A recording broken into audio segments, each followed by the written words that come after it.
നമസ്കാരം.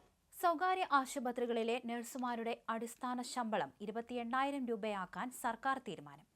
800 കിടക്ക വരെയുള്ള ആശുപത്രികളിലെ നഴ്സുമാരുടെ അടിസ്ഥാന ശമ്പളം 40,000 രൂപയാക്കും. നഴ്സുമാർക്ക് പ്രത്യേക അലവൻസും പ്രഖ്യാപിക്കും. പുതിയ കരട് നയം ഉടൻ തന്നെ പുറത്തിറക്കും. ആക്ഷേപം കേൾക്കാൻ 60 ദിവസത്തെ സമയവും കരട് നയത്തിൽ ഉണ്ടാകും.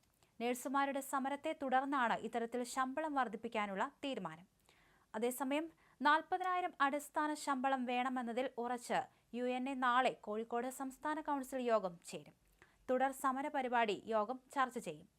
അതേസമയം സ്വകാര്യ ആശുപത്രി നഴ്സുമാരുടെ അടിസ്ഥാന ശമ്പളം 40,000 രൂപയാക്കി സർക്കാർ വിജ്ഞാപനം ഇറക്കുന്നതുവരെ സമരം ശക്തമായി മുന്നോട്ട് കൊണ്ടുപോകുമെന്ന് UNA ദേശീയ പ്രസിഡന്റ് ജാസ്മിൻ ഷാ പറഞ്ഞു.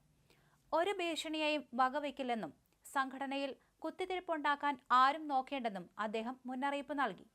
രാഷ്ട്രീയ നിലപാട് ഇലക്ഷൻ സമയത്ത് പ്രഖ്യാപിക്കാനും അത് നടപ്പിലാക്കാനുമുള്ള കരുത്ത് തന്റെ പ്രസ്ഥാനത്തിനുണ്ടെന്നും സൈബർ ഇടങ്ങളിലെ വിമർശകർക്ക് മറുപടിയായി അദ്ദേഹം ഫേസ്ബുക്കിൽ കുറിച്ചു. സംവദിക്കാൻ വരുന്നവരെ സ്വാഗതം ചെയ്യുന്നുവെന്നും എന്നാൽ വ്യാജ ഐഡികളിലൂടെയുള്ള ഒളിയമ്പ് തന്നോട് വേണ്ടെന്നും അദ്ദേഹം തുറന്നടിച്ചു. തെരഞ്ഞെടുപ്പ് സമയത്ത് സമരം നടത്തുന്നത് രാഷ്ട്രീയ പ്രേരിതമാണെന്ന ആരോപണങ്ങളെ ജാസ്മിൻ ഷാ തള്ളി. സാധാരണക്കാരന് വിലയുള്ള ഏക സമയം ഇലക്ഷൻ കാലമാണ്.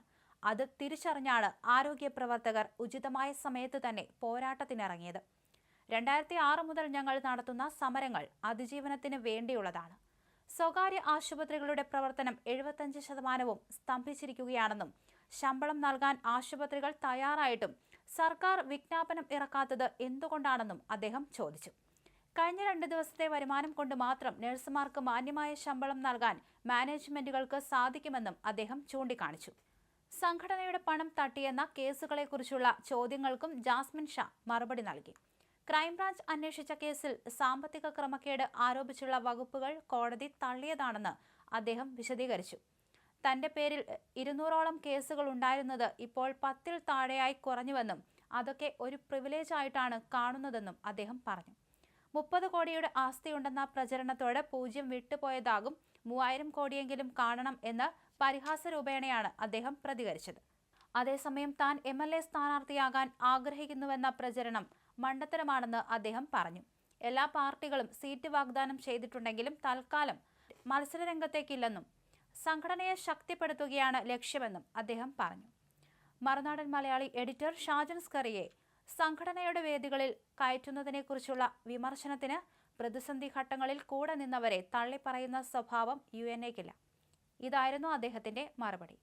അറ്റ്ലെക്സ്, അപ്പോളോ ഉൾപ്പെടെയുള്ള വൻകിട ആശുപത്രികളിലെ നഴ്സുമാരും സമരത്തിൽ അണിനിരക്കുന്നുണ്ടെന്നും വിജയം വരെ പോരാട്ടം തുടരുമെന്നും ജാസ്മിൻ ഷാ പറഞ്ഞു.